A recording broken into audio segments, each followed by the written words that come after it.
What's going on, everybody? It's EricRayweather back here with some more Madden 18 talk. Now, I'm here today to talk about the new game styles, or game modes, if you will. Now, I did make a video on this about a little over a month ago, and pretty much everything I said was spot on and accurate because I had been doing my research, but EA has put out the official blog for the new game styles, and they go a little bit more in depth than I did in my video. So now that we have the concrete word from the horse's mouth, I figured I would go over it again and touch on it a little bit more in depth than I did in the original video, and help you guys decide maybe what game style is right for you, because we all are different Madden players at the end of the day. So the three game styles this year, of course, they are arcade mode, simulation mode, and competitive mode. What arcade mode is, gonna put up the screenshot here from EA's site. Word for word, arcade is the high-octane version of Madden. The game style delivers a fast-paced, exciting style of play where high scores and spectacular catches are the norm and penalties are very limited. The user-controlled player is the boss and will feel like the most powerful player on the field. This mode is perfect for the gamer trying to get in a quick, casual, action-filled game. Exactly what I said in the original video. Arcade mode is the pick-up-and-play mode. Arcade mode is for the guy that wants to just... he doesn't play Madden as hardcore, but he can pick it up, and it's not going to be too complicated. He can make spectacular catches. He can make big hits. He's not going to have to worry about penalties and, the real chess match of football. He can just pick it up, have fun with his buddies, and, enjoy the game. Simulation mode is the authentic NFL experience. This is the game style that plays true to player and team ratings and NFL rules. This game style includes all supported penalties, injuries, and other random outcomes you see every Sunday. The players on your roster and the schemes you employ will be critical to success when playing simulation. This is the game mode for players that are fans of football and want to play a game that's true to that form. Simulation is the default style for connected franchise mode. So, like I said in the previous video, simulation is for the hardcore football fan, the guy that wants the random occurrences to happen because they happen in the real NFL. The guys that want everything to play out how it's supposed to in the NFL. You're going to have more overthrows, more dropped interceptions, more penalties. Players are going to play more true to their ratings as they should. And, most hardcore sim players do play franchise mode or connected franchise mode. So the fact that this is the default play style for those modes is perfect. It goes hand in hand. Competitive is all about head-to-head competition and tournament play. This is where user stick skills are king, and certain outcomes will be heavily weighted based on the game situations and the ratings thresholds. Penalties are limited, there are no injuries, and random outcomes are rare. Executing gameplay mechanics and making the right reads dictate success when playing competitive. EA competitive gaming events and ranked online game modes will be set to this style by default. Be ready for some trash talk, for this is where the Madden hardcore reside. Now, I know this one doesn't sit well with everybody, especially the sim community, and that's okay. There's different sub-communities within Madden. Competitive mode is all about the user. The user is king. This is the game mode for the guys that want to control their outcome. They don't want the random overthrows, the random drop picks, the random drop passes, provided that you're using a good player. If you're using bad players, you're going to still have those drops or those overthrows. But if you're using Aaron Rodgers, you're not going to really overthrow the ball very often. If you've got Antonio Brown, you're not dropping the pass that often.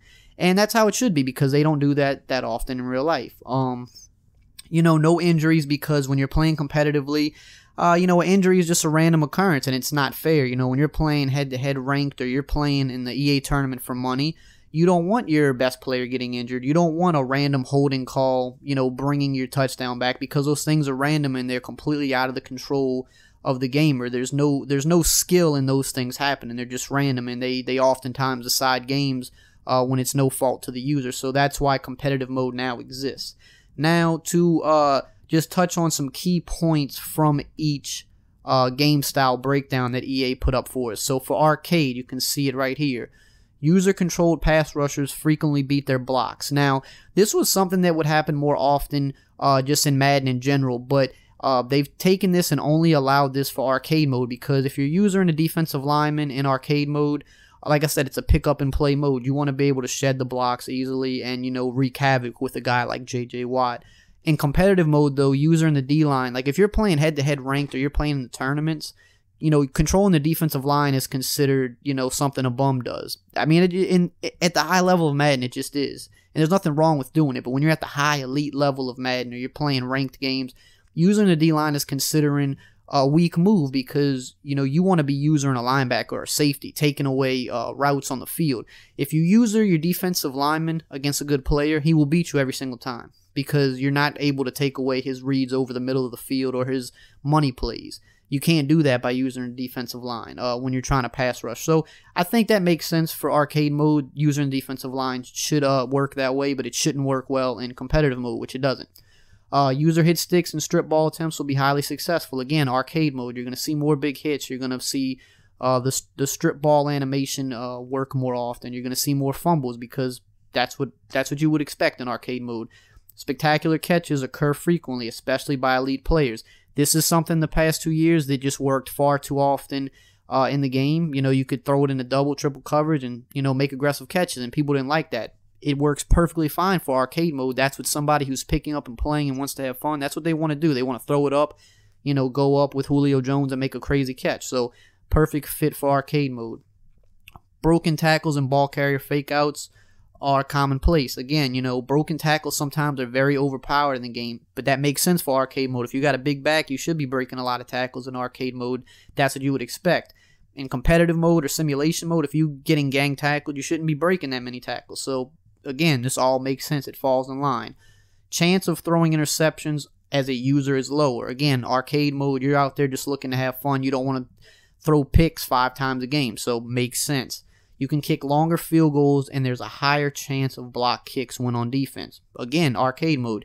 If you want to kick a 65-yard field goal, you should be able to do that more often on arcade mode. In simulation mode, not quite, because it doesn't happen that often in real life. Now let's look at the breakdown for simulation mode. Expect the unexpected. Even highly rated players have a slim chance of failure on occasion. This is one of the biggest differences in the game this year. This is probably the biggest difference between competitive and simulation mode. In simulation mode, you're going to have those random occurrences, the random dropped interceptions, the wide open drop passes by even a guy like Julio Jones or Antonio Brown who don't drop wide open passes that often. Tom Brady overthrowing the ball is going to happen on occurrence, which you're not going to see that happen that much in real life, and you're not going to see it happen in competitive mode because elite players aren't going to make those mistakes. In simulation mode, even the best players have a chance of messing up, and that's just the roll of the dice that you get in simulation mode. Injuries and penalties occur at a rate on par with real-world NFL statistics and data. Again, this is not in competitive mode. We don't want the randomness in competitive mode, but in simulation mode, injuries and penalties, that happens in real life, and I think having it tuned to be on par with the actual NFL statistics, that makes perfect sense. So people aren't going to be getting injured any more, any less than they would, on average in a regular NFL season. So that's cool and that makes sense. Players with elite ratings will be successful far more often than those with ratings below the elite level. This is perfect as well. You obviously want your elite players to perform like elite players. I think this carries over into competitive mode too.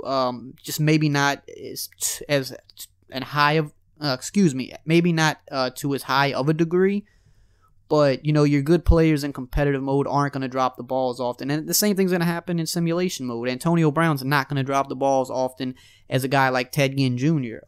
Tom Brady's not going to overthrow the ball as much as Brock Osweiler will, but it's going to be very on par with their ratings, which is good because in past years of Madden, you've seen bad quarterbacks be able to just go out there and play close to an elite level. You can go out there with Brock Osweiler or Johnny Manziel and, still put up a pretty good game, whereas this year, it's probably not going to cut it in simulation mode. New pass accuracy system allows more realistic performances from lower-rated quarterbacks. Just what I was talking about. That's the next point. The lower-rated quarterbacks are going to be a lot more inaccurate than in years past. It's going to be a lot more true to their ratings, which is a very, very good addition. It's been needed in the game for a while now. Fatigue and stamina have bigger impacts on gameplay. That's something that, I feel like has been in the game. Fatigue and stamina have played a role in the game. Maybe Maybe not as much as it should have. So I guess now this year we can expect guys, getting tired, running slower on the field, maybe coming out of the game more often.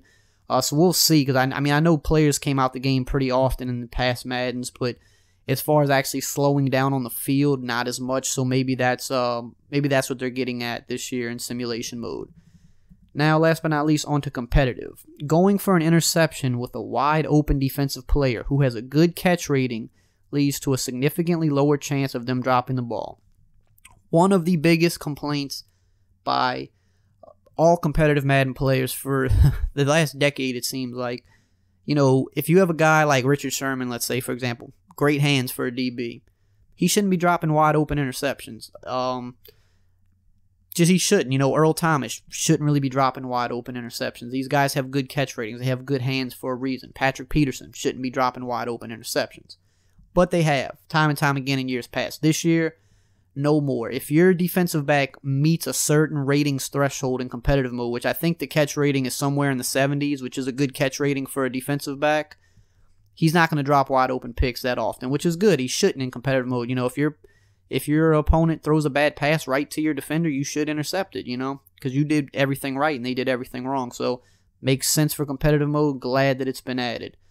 Throwing from a clean pocket with the QB's feet set reduces the chance of an inaccurate pass, providing they have good pass accuracy ratings based on the throw type and that you're not using any passing mechanics. So, again, if you have, your Aaron Rodgers, your Tom Brady's, your Drew Breeses, if he sets his feet in a clean pocket, he's not going to overthrow the ball very often. Maybe every once in a while, but you're probably never going to really see it.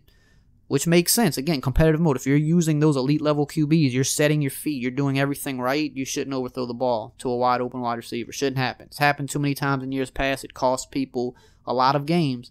So something we're not going to see in competitive mode this year, hopefully, if EA sticks true to their word. There's a significantly lower chance of dropped catch when a receiver is considered wide open or has a good catch rating. Same thing we've pretty much been going over. If you're Antonio Brown, your Julio Jones type guys, Odell Beckham, if they're wide open, they're not dropping the ball. And they shouldn't, because they really don't do that too often in real life. Julio might do it every once in a while, but you don't see Antonio Brown drop wide open passes. They're far and few between, and you're not going to see it this year in competitive mode. There's a decreased chance of offensive wins in multiplayer catch outcomes, such as throwing to a covered receiver. Hallelujah, because this has been a problem for years, especially the past 2 years when aggressive catch made its way to the game. I don't care who you are. I don't care if you're Odell. You shouldn't be going up over 3 guys and making catches, even 40% of the time. It shouldn't happen, but it happens in this game, and it's finally out of competitive mode. If you throw in the coverage, you're going to pay for it. Maybe every once in a while you might come down with 1 or 2 here or there, but not how you've been seeing it the past few years. You're going to drop the ball. You're probably going to get intercepted, so don't try it in competitive mode. Go to arcade if you want to do that. Only AI players with big hitter trait can hit stick. I love this. Now, this is one of the ones I didn't really know about, I'll admit, until I read the blog. I love this because that was one thing I hated, especially this past year. The amount of times you would fumble the ball when a random computer player hit sticked you. If your opponent hit sticks you, fine, because it takes some level of timing and skill to, perform a hit stick. If you fumble it on that, fine. It's all good. But when the random computer players that don't even have good hit power would just hit stick you out of nowhere and you'd fumble the ball, that would infuriate me. Now, only computer players that have big hitter traits can hit stick by themselves. I love that. That makes sense. Your regular computer control guys that aren't big hitters, they're not going to be able to hit stick you unless you manually click onto them and do it yourself. I love that addition. I think that is a great addition to competitive mode. If you want to hit stick with everybody, again, arcade mode. I honestly think arcade mode is going to be a very fun mode, because if you go to arcade mode with the intent of, hey, I'm playing in arcade mode, I'm going to throw crazy passes, I'm going to go for big hits, I think arcade mode can be fun. Arcade style is not fun when you're trying to play a competitive game, when you're taking it seriously. So I like the fact that they have split these modes up. We have the different modes for different purposes. I think it is one of the best additions to Madden in a long time. Some people do not like it and don't agree with it, and that's fine. We all have our opinions, but me personally, I think this is one of the best things EA has done in a long time. So They can, and they can also tune each game mode specifically to fit that core audience. If they need to tune something in competitive mode, they don't have to touch the other modes. So, I mean, that's good. I think everybody wins here, honestly. So, that's it. This might have been a little bit longer than I wanted it to be, but I wanted to break it down in depth. I wanted to give you guys all the information. I will link the blog post below in the description if you want to go read all of it for yourself, but I covered most of the most important points there. So, as always, guys, if you enjoyed this video, just drop a like, comment, subscribe, and I will see you guys next time.